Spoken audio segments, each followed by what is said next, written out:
So I've been recruiting for 21 years. Kind of fell into it, and that's a whole other story. I didn't like grow up wanting to be a recruiter, but I ended up being one, and I love it. And I actually spent 17 of those years on the corporate side as a director of recruiting. First with H&M. When H&M, the retailer, came to the United States, I went abroad and I traveled in Germany and learned their culture and their company, and then came back over here and I expanded back in their late 90s, early 2000s when they started growing across the country. So that's how I got into recruiting. And then I recruited with Panera Bread for about 9 years in corporate, so the Central Florida market. And then in 2017, I rolled the dice and I purchased the territory of Florida. And I'm a hospitality headhunter in the state of Florida. So I do hotels, clubs, resorts, private estate, residential condo. And I also just in 2020 purchased the territory of South Florida. So from Stewart down to the Keys and from Venice down to Marco Island for restaurants. So I have hospitality and restaurants in my territory. So Gecko Hospitality is a nationwide firm focused on strictly hospitality. There's two divisions, hospitality and restaurant, which I just went over. And so if there's people on the call that thinking, hey, this is the Florida guy, you can still direct message with me, connect with me on LinkedIn. If you're in another state and you need to be introduced to one of the Gecko hospitality recruiters in your state, I can definitely introduce you. So I do have a reach out there, but my focus is Florida. But that said, I want this to be very, I want to shoot from the hip. I don't really like planned and organized presentations. I told Brenda that when we first talked. I said, hey, just throw me to the wolves, ask me anything you want. I don't care what the question is. If I don't know the answer to it, I'll tell you. I know that everything is super unique when it comes to what you're going through. I know everybody is probably terrified right now.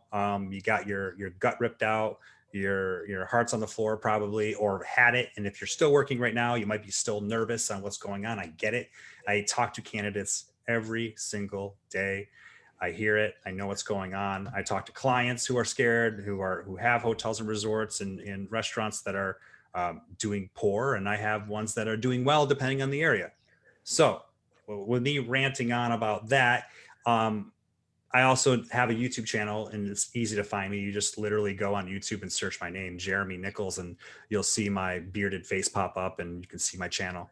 So the reason I'm pointing you to that is because a lot of things like I'll go over right now with you. I make videos.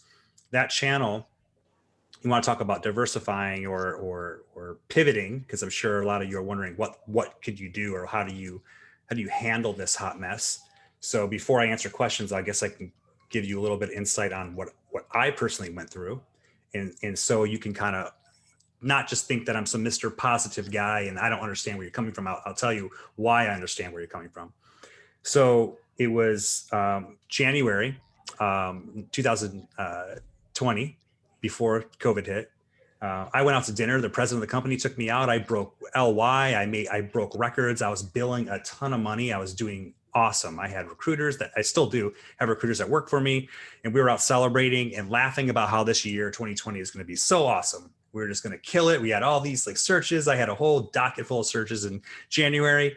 And then it was, I think it was, March 12th or March 13th, everything changed. Like we heard COVID was coming, and then all of a sudden, boom, like all my clients were calling me, dropping orders. So I went from like a full docket of searches, thousands of dollars that I could have made, that just disappeared, wiped away, right? So why am I telling you this? I'm telling you this so you can understand that I empathize with what you're going through. I went through that, and in that moment, I had my maybe 10 minutes of panic attack and maybe fetal position on the floor for a few minutes. And then I decided, well, what am I going to do? Like, am I going to sit here and like dwell on it and be negative, or am I going to flip the script somehow? And it's all about mindset. So most of the stuff I'll tell you is mindset, and it sounds like a bunch of hippie, happy-go-lucky mumbo jumbo. It's the God's honest truth, because all you could do is be positive and turn negativity into positive. So what did I do? I spent months, like the first few months, on the phone every single day. I wake up at like 5:30. I was on the phone from 7 a.m. to like 6 at night sometimes, every half an hour. Boom, boom, boom. candidate after candidate after candidate that lost their job, that were furloughed. No one even knew what furloughed meant back then. I'm sure some people on the phone know that I'm being serious. Nobody knew what furlough meant, right? So I didn't even think I knew what furlough meant, and I've been in recruiting for a long time. So laid off, furloughed, people are just terrified. I'm on the phone. After 3 months of this, my wife is going to kill me because I have a daughter, and I'm like in here all day on the phone. She's like, well, what are you're not making money. You're not making money helping people. What are you going to do? Good. I had colleagues and recruiters and other industries. What are you going to do? Charge them. Why don't you charge them time for, consulting time? So I said, I can't do that. I can't do that because these people are terrified and our industry's been hurt so bad. Hospitality's been hurt so bad. I can't charge them. Well, what are you going to do, Jeremy? You're not making money right now because you're spending time with that. You're not filling job orders. You're helping people. What are you going to do? Why don't you automate it? Like, I can't automate it because I'm talking to people. How do you automate a conversation, right? So a buddy of mine who's an accountability buddy, which everybody should have one on the line, an accountability buddy or two. He told me, he's like, why don't you just open up a YouTube channel? Why don't you take those questions that are the same questions that you get all the time and just address it? So the YouTube channel was just like this accident. Like, it wasn't something I planned to have. I'm not a YouTube guy. Like, believe it or not, I am pretty much an introvert, but I forced myself to do it. So I forced myself because a couple of reasons. Number one, I can help people. I can answer their questions because all the videos on my channel are answering these questions that people are asking me all the time.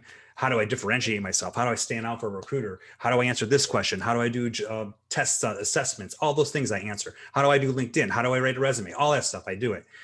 So I did it for that reason. And then another reason, I knew that if I didn't do it, another recruiter in the industry would do it. And if they did it and I didn't do it, I would be kicking myself in the head for not doing it. So I made myself do it. And if you go to the channel, go to the first video that's on there. It's awful. I'm super awkward. I kept it on there for a reason. I'm super awkward. I'm nervous. Like, you can probably tell I'm sweating bullets. But then you watch the newer ones, I'm talking like this. I'm more comfortable because I made myself do it. So first piece of advice off the top, I know I want your questions to go, but that's what you have to do. You have to have that competitive, athletic, like that athlete mentality where you're like, your job search is your full-time job. Your job search is competition. Like, you have to push yourself to do things that are uncomfortable. And I swear to you, I hated getting on these kind of calls. I hated talking in front of people. I used to get panic attacks. My chest would close up. I'd sweat. And now I'm talking to you. I don't even know who you guys are. And I'm rambling on like a maniac because I pushed myself. So that's my long intro. I hope it was fine. So Brenda, you want to throw me a question? Yeah. First question from Michelle Ayala is, what resources would you recommend for low cost or even no cost continuous learning? There was a lot of free courses online, but my question back to you is, what are you looking to learn? Are you looking to get a certificate? Because I have my opinions on that. Or are you looking to change industries? You know what I mean? Like, what kind of a continued learning are you looking to do? Can you chime in, whoever asked the question? Michelle, you want to unmute yourself so you can respond? Yeah, Michelle, unmute. Let's talk. Hi, yeah, sorry. It's Michelle. I didn't unmute because it's kind of loud around me. Oh, okay.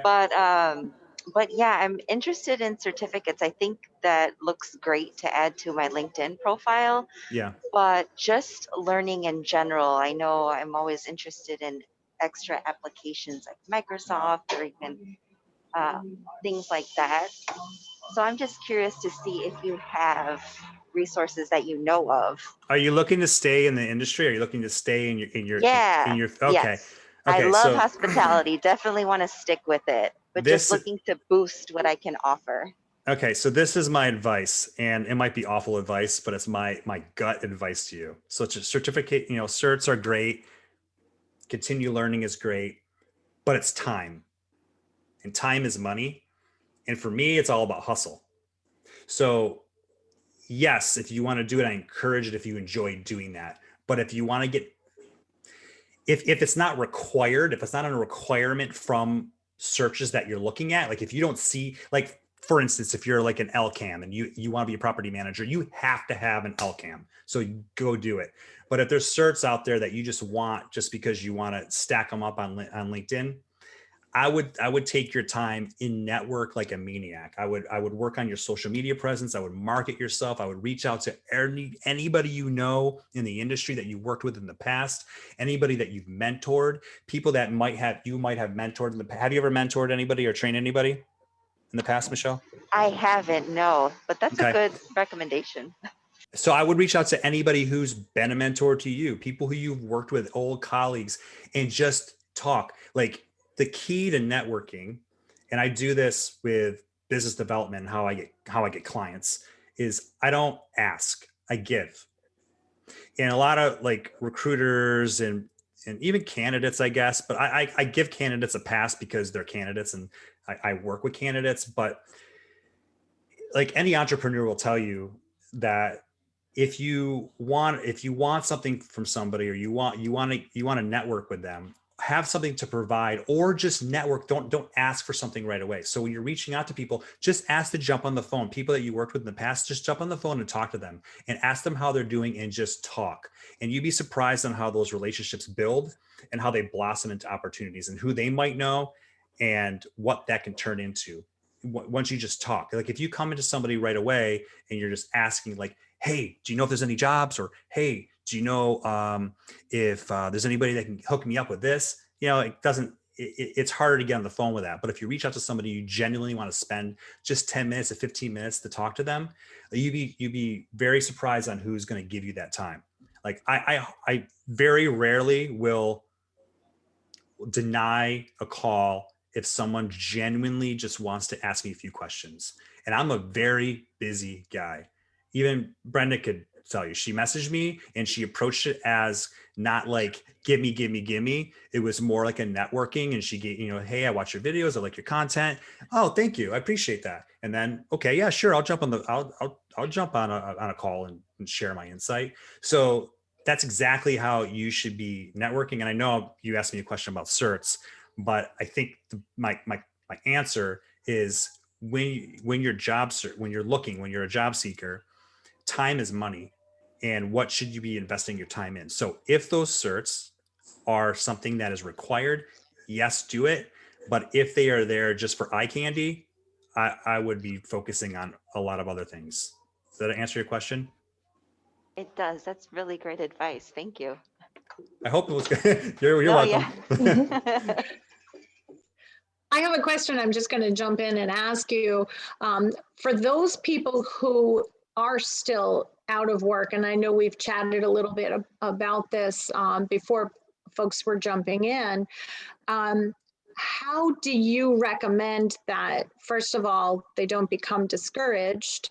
And second of all, how do you recommend them going forward and possibly having to change? A lot of people want to stay in hospitality because they love it, but what's the best way for someone, say, who's been a concierge to go to and move to a different part of hospitality? So everybody on this call, especially concierge, like you guys have so many soft skill qualities that so many industries want. You're quick to your feet. You're top-notch customer service. You just exemplify what hospitality is. And those are skills that you might take for granted and just think like, oh yeah, I'm just naturally a nice person. Trust me, I talk to people all day long, and like those soft skills are not easy to find. Like, so I wish I could just like take it from this group and inject it in some candidates. So to answer your question about the industry, 2020 is the year of the mulligan, right? Like it doesn't matter if you leave the industry. Back in the day before COVID, as a recruiter, if I saw someone left the industry and wants to come back, yeah, I would wonder what happened. Like, okay, Brenda's just, is she sure? Like we'd be wondering, oh, why did you take a step down? You used to be a director of golf and now you want to work here at Amazon. You're like, yes, but 2020, like that's toast. Any company or any club or any hotel that holds your decision against you for what you did in 2020, if they hold that against you and they second guess you because of a gap or a time lapse, or you're laid off, or you moved industries, you don't want to work for them. You don't want to work for, like, I would never want to work for a company that held that against you. Anybody who's worth a salt is going to understand that you had to do what you got to do to put food on your table. So if you got to go be a gig worker and drive Uber, if you want to go work for Instacart, if you want to go work at Amazon, do it. Do whatever you got to do and still use your time to hustle and work in your networking and keep in touch with hospitality, because it's going to come back. Like, again, I'm in Florida. Florida's an anomaly. They're maniacs down here. Jobs are coming back quicker down here, but we're the guinea pig, right? So if it's happening here, it's going to spread out to you guys eventually. Once the vaccines are out, people are predicting Q3, Q4. Demand's going to come back. There's a lot happening. There's going to be a lot of foreclosures, but with foreclosures is opportunity, right? So what happens when there's a foreclosure, right? The bank owns the property. That's an asset. Do those banks really want those properties to fall apart? No. So what's going to happen? New ownership's going to come in, new management groups are going to come in, and those properties are going to have new groups. And what happens when there's new owners or new management groups? What happens? Right? There's going to be hiring because they're going to want the people, and they bring in people. So even though it sounds doom and gloom, and you guys are probably wondering, oh my God, 40% of the hotels are going to be going under foreclosure and these restaurants are shutting down. Do you think that, like, you're going to have your downtown areas are going to be vacant restaurants? No, new owners are going to come in, grab that real estate and open up a new restaurant. And I see Brenda shaking her head. Am I right? Like, they're going to do it. So all the doom and gloom is terrible, but you guys are job seekers. So you got to be looking peripheral right now. You can't be looking at that part. You got to be thinking positive. Like, that stuff that's going on is going to lead to jobs. Like, and when the pent up demand we all hear about, and we're probably sick and tired of hearing about pent up demand. It's real. Like, I'm part of it. I've been in hardcore quarantine since March. I have a high risk mother-in-law down the hall who I have not been out of this house. I go to Publix and I go to some outdoor events, but other than that, we're masked up and we're very, very strict. You better believe once I have a shot on my arm, I'm booking a hotel room. I'm getting the heck out of here. I'm eating at a Chinese restaurant. I don't care. I'm getting out of here. So, like, and that's going to happen to everybody who's on this call. We hear pent up demand and we're kind of sick of hearing about it, but it's true. Like, we're creatures of habit. It's going to come back. You got to just remind yourself. A lot of it's just mindset. I know I answered your question really well. Got to rein me in, Brenda. No. I like that you're elaborating on it. And I think some people are becoming discouraged in trying to find positions. On the flip side, in Florida, there's some people who are becoming discouraged trying to find employees. It's I swear to you, it's nuts. I cannot tell you how hard it is to find employees right now. And you guys want to choke me. It is insane down here. Like, especially when it goes like directors and GMs, C-suite, no problem. But like, if you're looking for like servers, bartenders, line cooks, you'd be like, I should hire them because I make a ton of money because everybody's asking me for them. But I do salaried positions. But yeah, so those jobs are out there and it's going to trickle down to everybody. If you guys got to make ends meet, I mean, those are things you can do to make some money while you still have your foot in the industry, while you're still looking. I know we all love hospitality. You guys don't want to leave. So don't give up on it because it will come back. And I promise you, when it does come back, whoever's left at the finish line is going to be very happy because you're going to have a lot of wiggle. You're going to be able to negotiate salary eventually too. Trust me, because I'm telling you right now, HR departments have been decimated. There's like so many HRDs I talked to that had coordinators taken away, talent acquisition managers taken away, all their assistants taken away, and these HRDs are running property. I have a human resources director that was cleaning rooms, and they're so what happens when all of a sudden occupancy goes up and demand comes back? Then ownership's going to say, "Okay, Brenda, great, we got rooms are full. Go hire us, a couple housekeepers and this and that and this da da da da." And that person's going to be like, I don't even have a coordinator or a manager. I'm so like strapped. So that, I mean, it's going to, the switch, when it does switch that we're all waiting for, is going to be quicker than you think. It's not going to be a employer's market when it does flip. So I have a question. unfortunately, the positivity thing, I know it's tough because when you're in it, you know, I mean, I get it. I'm sick of saying it because I sound like I'm making it up, but I'm living proof of it. Like I told you, like the first thing I told you is I had all my job orders gone away. I'm busy. Like I don't even have time. I have no time because I'm busy, but I did it because I put the work in, and like all you guys can do the same thing. I have a I think question. Nicole has a question. Yeah, go ahead, Yes. Nicole. So how do you see, I mean, obviously after a year of the hospitality industry being on the down, there'll be some changes. How do you see the new hospitality industry? Or are you thinking it's going to be the same as it was before? What No, this will, no, and the other no. thing Yeah. online, what kind of jobs can hospitalities do online? Okay, so is it going to be like how it was? I mean, I guess like to a degree, right? Like so 9/11, right? 9/11 happened. I was in New Yeah. York City. I was in New York City when that happened. I'll tell you guys a grim story and I'll tell you why things will change. I watched the two towers fall from my house, from my rooftop. Okay? You want to talk about scared?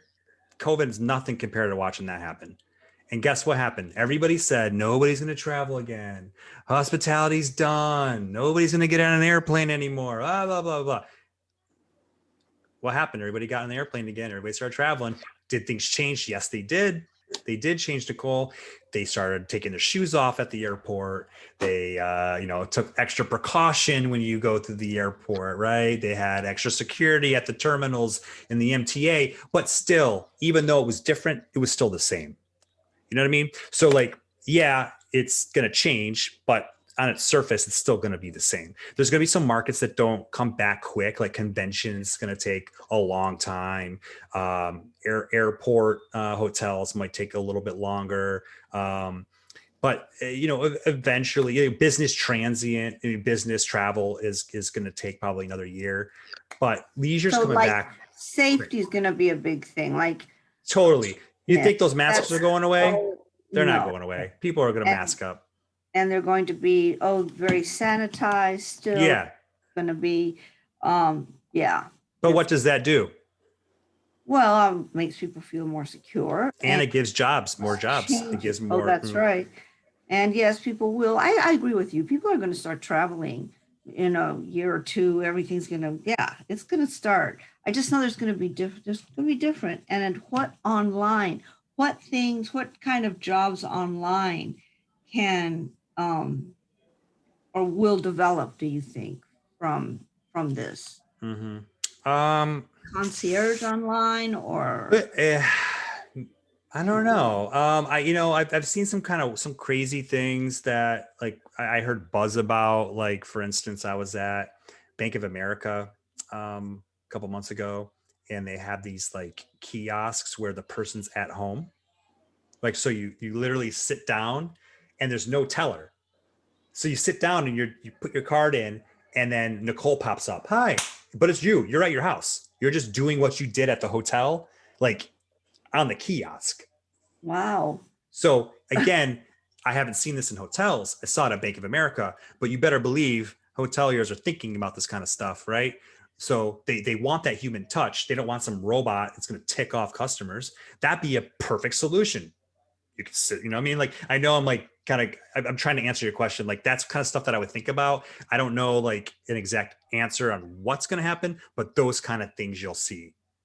You'll see them automate it or figure out a way to make it safer or more sanitary, right?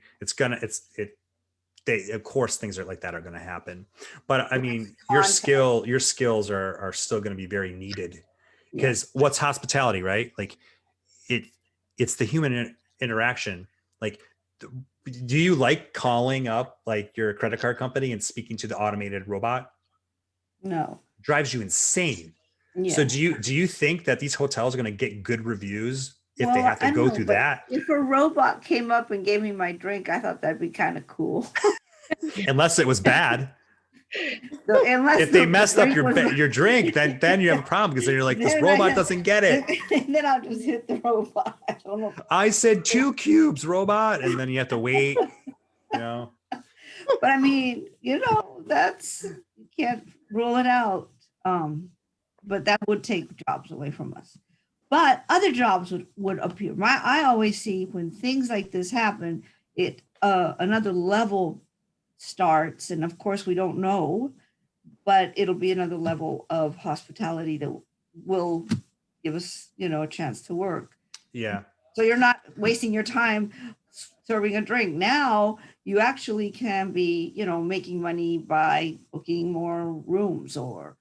You should like, so questions like that are great questions, and you should probably you should, if you want to talk about certs, I think when I talked about time is money and your value of time, I spend a lot of time on like podcasts, and I watch a lot of live LinkedIn shows, and like you can watch, like Rupesh Patel has a show on Wednesdays, I believe at 10 a.m., which is Hospitality Live. You can watch Glenn Hausman and Anthony McCurry have a show called No Vacancy, which is on Fridays, and they go live for free, and they have industry leaders on there talking about what you're asking about, Nicole. Like, these are from C-suite presidents and VPs that are talking about what you're asking, and like you're going to get industry knowledge, which will just help you understand like where this is going and how you need to be nimble. So I would definitely recommend like finding out any kind of like shows or podcasts. If you connect with me on LinkedIn, I can share those with you. But I would be paying attention to what's happening in our industry.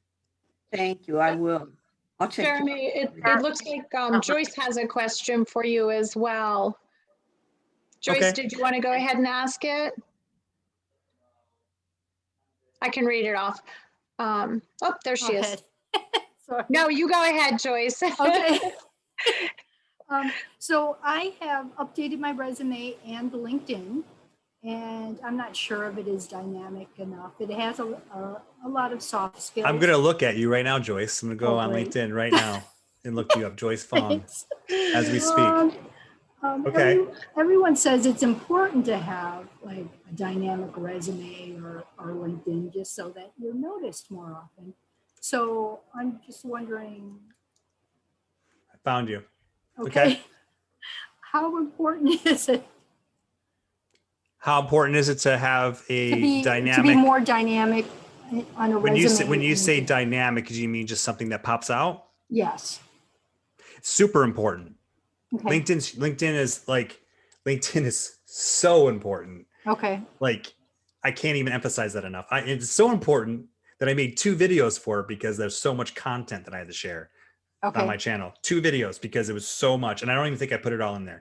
Like, the truth is, everyone that's making a hiring decision is spying on you on LinkedIn. Everybody. I've noticed. Everybody.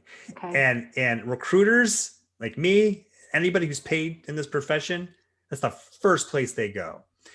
Before your resume, they're going to go on LinkedIn. So make sure your LinkedIn profile looks great, because it's a great way to market yourself too. People eat with their eyes. So you have a good picture, you have a good profile, you're busy on there, you're positive. Like, this is your opportunity to showcase your perfect self to recruiters and hiring managers. They're all going to look at it. I just found you. So like, yeah, like, I mean, I don't know if you want to dig into your profile or anything, but yeah. So You but, can if you want to. We're all friends here. We all know each other. So all right, let's go. Let's go. Let's Oh, God. Might get a job out of it, Joyce. share a screen. We'll look at it. You want to look at it? Share a screen? sure. Want to do that? Let's make this like, see, I told you I shoot from the hip. Let's go. Okay. All right. Can you like, give me some access here, Brenda? Let's see. Okay. It's disabled. If you want to share, oh, okay. You can pull her up. You can pull her up. I'm looking at your screen. Why don't you pull up her profile? Joyce Fong. All right, hang on. You're asking a lot of me here. Okay. Or you can give me access and I'll share it. In the meantime, Jeremy, I do have another question Okay, from let's someone do it. else. Should we never assume we have security and always be on the search? Yes. Yeah. Because It look was what very succinct. look I what love complacency got us before, right? I think we should always be thinking about like our value, what we bring to the table, knowing your salary range is huge, like knowing and just being cautious of it. Yeah, absolutely. Complacency is the devil.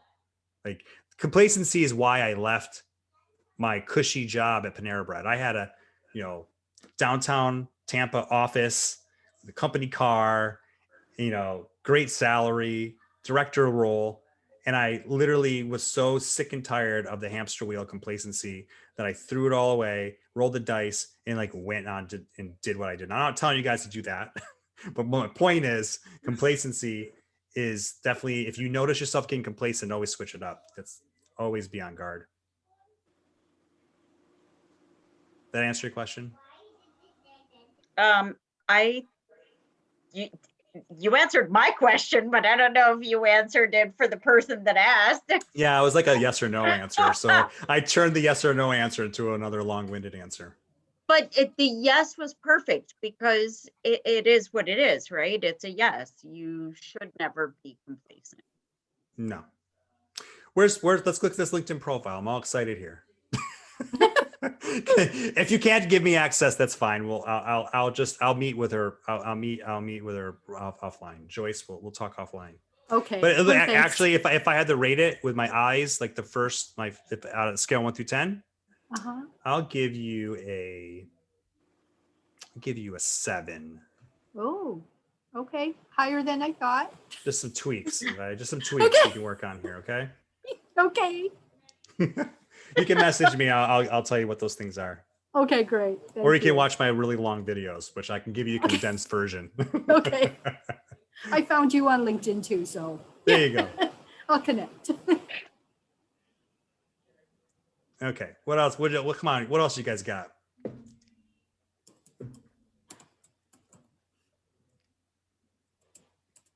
So Jeremy, I have a question. Okay.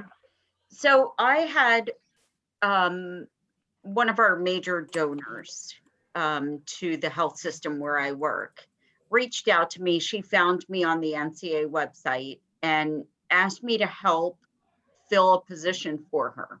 So her personal assistant is moving to California and she's looking for a new personal assistant, but she wants specifically a concierge, someone who has had the concierge title. So in the NCA, we have concierge, we have accredited associates, and we also have affiliates. But she wants someone with the concierge title. I have been on this for a month and a half, and I can't find a good candidate that was in a previous concierge position. Where are you looking? Well, ideally in this area, she's based out of one of the mainline, like suburban counties. Where's the property? Where do they want the concierge? Well, she wants a personal assistant, Oh, okay. but she wants to hire that's someone awesome. that was. Yeah. a Yeah, I'm smiling because I hear that a lot actually. So anybody that's on the phone, that's glad you brought that up. That there's a lot of opportunity as in ultra high net worth, personal assistant, executive assistant roles. just think about that. That's a good point. That's how I started. I yeah. started out as an executive assistant. Yeah. I see a lot of that. A lot of like, the ultra high net worth private families, estates and stuff. Mhm. They want you guys. Now those are hard to find. So I would maybe start networking with estate managers and like just kind of picking their brain if they know anybody, because it's definitely like a who you know kind of industry.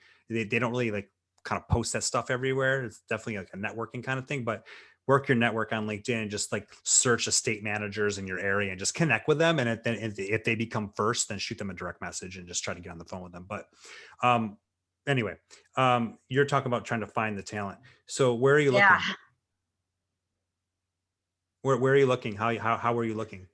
In the Philadelphia area. So I initially reached out to all of the concierge that are part of our network in Philadelphia. Yeah, but how did you source? Like, how were you finding resumes? What kind of resources were you So using? I was just reaching out personally to people saying, send me your resumes Yeah. or send them directly to this person, but use my name in the cover letter. They want to see my name on the cover letter.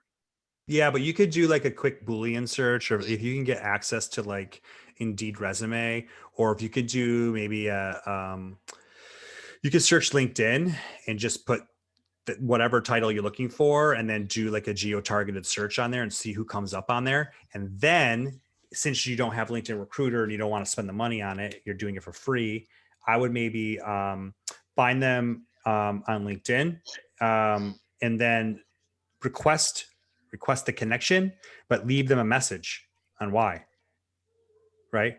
Okay. And say, I'd love to connect. I'd love your profile. I might have an opportunity that sounds like a great fit, or something like that. Like something quick. Okay. So when they see your connection request, they're like, oh, okay, she wants to talk to me about something, right? I mean, that's the cheap and easy way, instead of spending the money on like a recruiter seat. I don't know how much Indeed resume costs, but I'm not sure. You might have to check and see, but they have like a lot. There's a lot in there. So for all intents and purposes, for this family, I am the Indeed recruiter. Yeah, but they have a database. Indeed has a database that you can get access to. I don't know how much it costs. You can find out, maybe quote them on and tell them to expense you like whatever. It's not that much money to send. It's credits. I think it's credits. Might be like $1 per in-mail. I can't remember because I just buy like bulk. I don't even know how much it costs, but they do have a database. So anybody who's ever been on Indeed is in the database. So I literally, if you have ever applied on Indeed, I can find you in there. And I would just do a quick Boolean search, boom, and then, target it to your city and your radius. And then I would just find you and I would just message you through Indeed. Okay, cool. Thank you. You're welcome. I have a quick question for you. You mentioned earlier about having an accountability buddy. Yeah. How do you suggest somebody choose their accountability buddy, and what do you look for in trying to choose one? Yeah. That's an awesome question. I have 3 of them, and they're all completely different. So I think 3 might be overkill. I mean, you should definitely have 1. 2 is good. 3 is good, but like I get it. Like it might be too much. But in the middle of the pandemic, I talk to them every single week. Right now, it's trickled down to bi-weekly, and one of them is like once a month.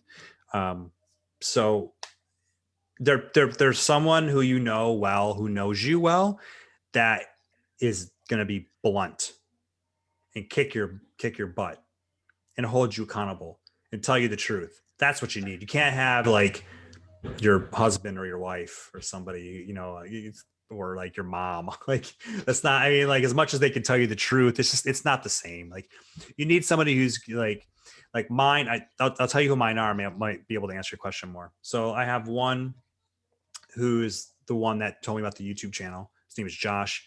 He's a headhunter. So he's like me. So he's in my industry. So he's in my field, but he's in another industry. His industry's killing it. He's in Salesforce and IT. So they're crazy busy. They weren't impacted at all. He's making a ton of money. But he can look at me and see like as someone who knows my world, and he can give me constructive feedback, and he can kick my butt and hold me accountable. Then I have another accountability buddy who's a lawyer and a contracts negotiator. So he's not even in my field. He's not in my industry. He's just somebody who I respect, who's really smart and who's tough, and gives me honest feedback.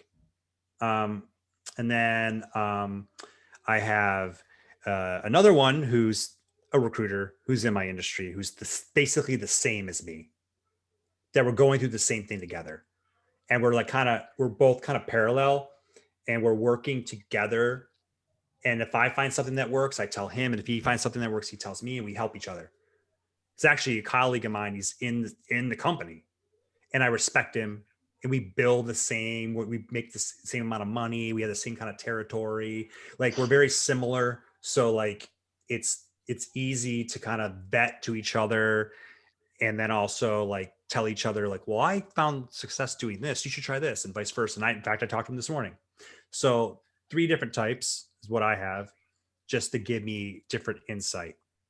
And now, I'm not saying everybody wants to do this because it's kind of crazy. I actually paid a consultant. This was years ago, before COVID, like 3 years ago. I paid for a consultant. I paid a lot of money because I knew that I was capable of doing a lot more.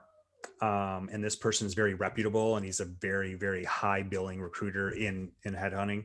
And I just needed to fix whatever I was doing, because I was doing okay. I was doing all right my first year when I went on my own. I was doing okay. It was modest. Like, it's something that, like, you know, most people be fine. But like, I knew, like, I knew in this territory in Florida, especially in hospitality, I'm like, come on.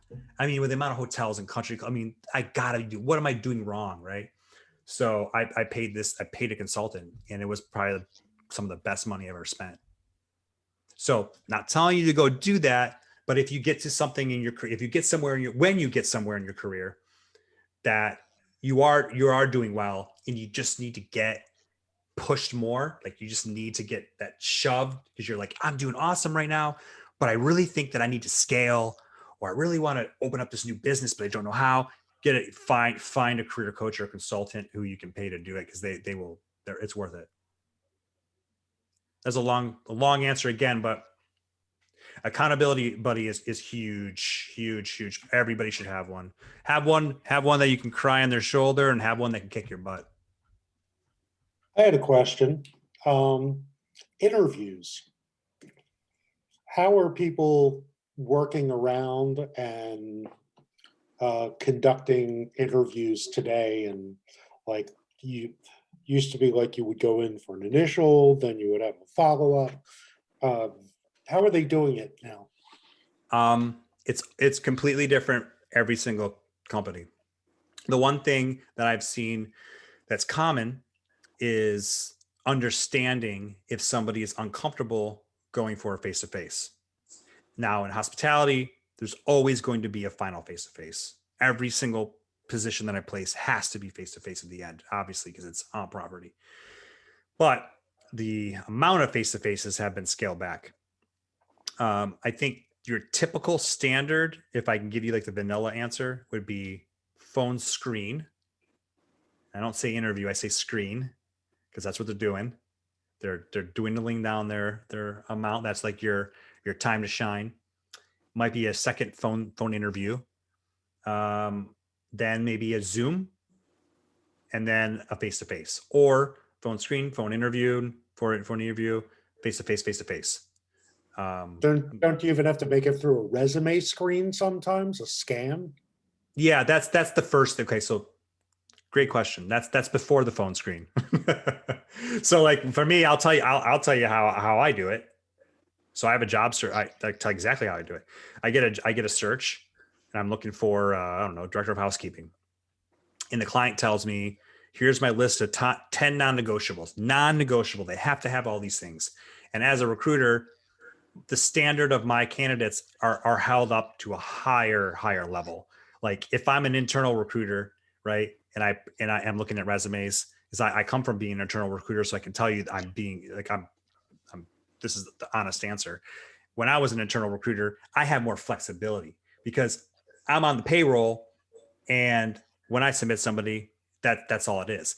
But for me as a headhunter, I am being compensated a lot of money to place you. So those clients are going to nitpick a lot more. So the pros and cons, and I'm going to answer your question, but I'm kind of going into the process. Pros and cons are using a headhunter. You're probably wondering, why would I use one? Because if they pick you coming from a headhunter, then they really, really like you. So if you could get through a headhunter and get presented, you have a really good chance because they pay us. So you got to remember that. And it's also good to know a headhunter because I have searches all over the place. So if you're not a fit here, I can move you here. So to answer your question, I get a resume. I have my 10 non-negotiables. I look at your resume. It takes me 6 seconds to look at a resume. Anybody who's recruiting, anybody's a hiring manager, anybody on this call right now that looks at resumes knows I'm telling the truth. You get it, you glance at it, you move it to 1 of 3 piles. Yes, no, maybe. So then you're like, okay, I got my yes pile.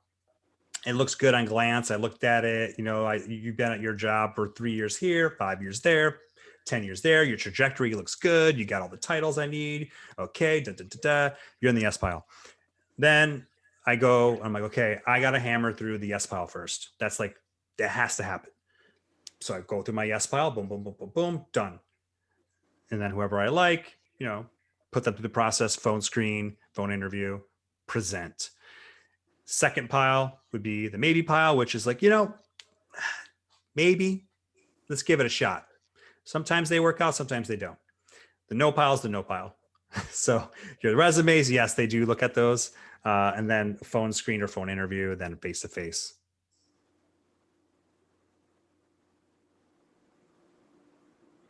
Does anyone else have any questions? We are getting close to that 8 o'clock time, and Jeremy has been so kind to share this hour with us, and we'll try to get the last question in. Anybody, any questions for Jeremy? Somebody throw me a curveball. Okay, can you top a clip art resume? No. Because I actually had one come in. The clip art? No. Oh, Your resume is very simple. That's it was quite entertaining. We all laughed at it, but okay. Yeah, So that actually brings up a good point though. Don't overthink your resume. I just told you it takes us 6 minutes to look at a resume. Just, you know, I think like pictures and graphs and all that stuff. No, like we read it like we read it like horizontally, right? Like, I'm sorry, vertically. You know, that's how fast we read. I don't want to make my eyes to be bouncing all over the place. so the graphic designer in me, that's just not gonna. You know what? Well, okay. So I'll add on. You need two. If you like those fancy ones and you're like in marketing or PR and that's a completely normal resume. Make sure you have a boring resume to get past the phone screen. And then when you move on to the director role, when you're talking to somebody in sales and marketing who loves those, have that one and give that one to him or her. But the recruiters like me and who are the gatekeepers, don't do it. You don't care. Don't need it. I hate just it. the information. I mean, yeah, I'll say if it depends on the department. Like if you have them, like give them to the salespeople in the market. They love that stuff, you know. But get past the gatekeeper first. Get the boring resume. Well, Jeremy, thank you again so much for giving your time this evening. We all really appreciate your answers. And if you would like to tell us, for those who want to keep watching, how to find you on YouTube or, Yep. Yeah, go ahead. YouTube. Yeah, you can find me on YouTube. It's just Jeremy Nichols, and you'll see me. I mean, I have like this thick, crazy beard, so it's pretty easy to find me on there. I have a very, very bright channel with a lot of cool pastel colors, so you can't miss it. And definitely, if you like the content, subscribe because that pushes me to make more. So definitely, like that's huge for anybody on YouTube. Is like just hit the subscribe button or like the videos. LinkedIn, I'm very, very active on there too. It's just Jeremy. It's Jeremy Nichols CPC. CPCs. So yeah, Jeremy Nichols. Search me on there. And then I'm on Facebook and Twitter and in Instagram, all that stuff. But honestly, I'm most active on LinkedIn and YouTube. Well, thank you again. You have some thank yous. Oh, I'm sorry, Brenda. You have some thank yous, Jeremy. Everybody thought that it was a very informative you. presentation. Thank you. Hey, that leads me to another piece of advice. I'll chop you at this. Don't be afraid to be yourself. One of the best pieces of advice that I had from that consultant that I told you earlier about when I told you I paid for a consultant. One of the things that was my problem was I was too vanilla. I was very, very like I told you, I was an introvert. I know I sound like a maniac right now, but I wasn't like that. I was very calm, and I was very nervous when I was a headhunter in the beginning. Before I talked to him, I was all buttoned up. I was afraid of what I wear on my channel. I wear caps and t-shirts, right? And I was scared to do that kind of stuff. And he kicked my butt, used cuss words on me, and said I'm too bleep bleep vanilla. And he told me, you have to learn how to be yourself. Now, be yourself while still being professional, by keeping it still professional. Be yourself, because some people are not going to like you, Jeremy. Some people are going to think you're brazen. They're going to think you're maybe too loud. But that's okay, because the people who do like you will really like you. So you're going to have some people that you turn off, but the people who really, really like you will gravitate towards you. But if you just stay vanilla and stay boring, you're just going to be forgotten. So that really resonated with me. It kind of gives me goosebumps talking about it, because if you knew me before that piece of advice, you would totally get it. Like my first profile pic was just like button up, like, sideways smile. And like, it's just like all my content was like, just no thought to it. It was just like, I need to place this job. I need to place this. I'm looking for this. I'm looking for that. I had no opinion. So that's something to take away too. Loosen up a little bit, be yourself, be comfortable in your own skin, keep it professional. You guys are all professionals on here. I have no doubt you're going to do anything crazy on there. Stay away from talking about politics. Just keep that out of it. Other than that, just keep that off your social profiles. All right, guys? Because all that does is draw a line in the sand, and half the people will like you and half won't. So just get that away. Other than that, be yourself and have fun. And then you're going to have some people that might not like it, but the people who really, really like you will love you. Wonderful. All right. So thank you so much. I just want to let everyone who's part of NCA know that we do have, I'm sorry. If you want, can you look at this last chat entry from Jane? Jeremy, I get people. Thanks, Jeremy. Yeah. Yeah, Jane. Where are you, Jane? Can you say it to me? Did you chime in? Yeah, go ahead, Jane. Yeah, go ahead. Hey, what's up? I've been doing this all my life. I have a business I've had for 45 years. Anyway, I have double computers because my camera broke on this one. But most of the people that know me, I'm a connector, and I would love to connect with you. I would get my students jobs. Like 3 years at Columbia College. I teach them that life is what you make it. I tell them never apologize for being a student. Oh, Jane, you're cutting out a little bit. I tell my kids never to apologize for being a student. Be a student every day of your life. I tell them to volunteer, if that helps them with their resumes. And I would love to connect with you because I can send you some people. I used to get beer and wine from my referrals. I'll give you beer and wine to get some of my friends and my students jobs.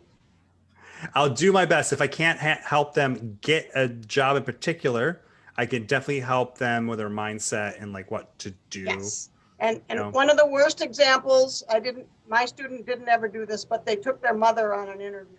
Oh, goodness. Boy. So we can do another whole night on horror stories. Yeah. You don't want to get me started. But make sure your references like you. And I'm the president, really. And I know. Trust me. I'm the president of the Joyce Bong fan club. And anyway, I'm delighted to know you, and I'm happy to be expanding my network by talking with all of you. So I'm gonna go drink some wine and beer now. Together? Is that like a drink? That's a scary drink. I know.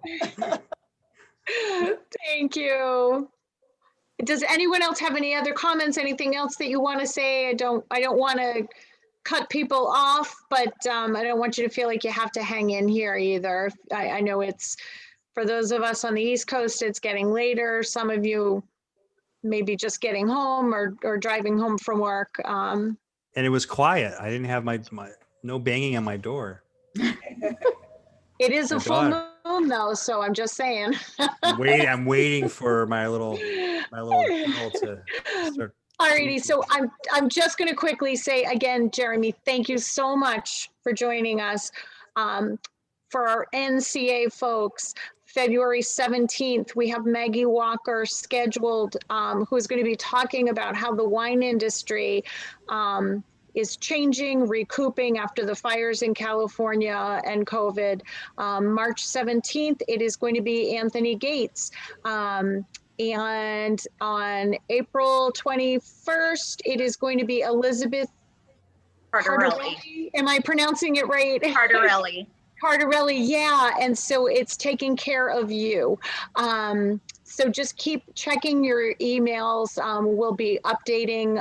I did record this, so that we'll be sending out an email when you can actually watch this recording if you want, or let other members in your particular area know about it. And Jeremy, again, thank you. A wealth of knowledge. I'm going to go and watch your very first YouTube. That's right. It's so bad. So bad.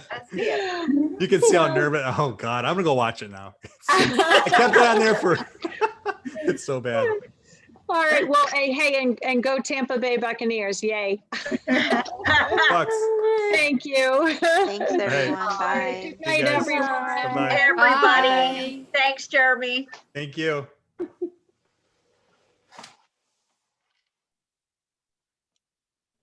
Thanks, Brenda. Good night, Thanks, everyone. Myra, we'll be in touch, okay? Yes. All right, Sounds good. good. Have a good night. night. Good night, everyone. Thank you so much for coming in tonight.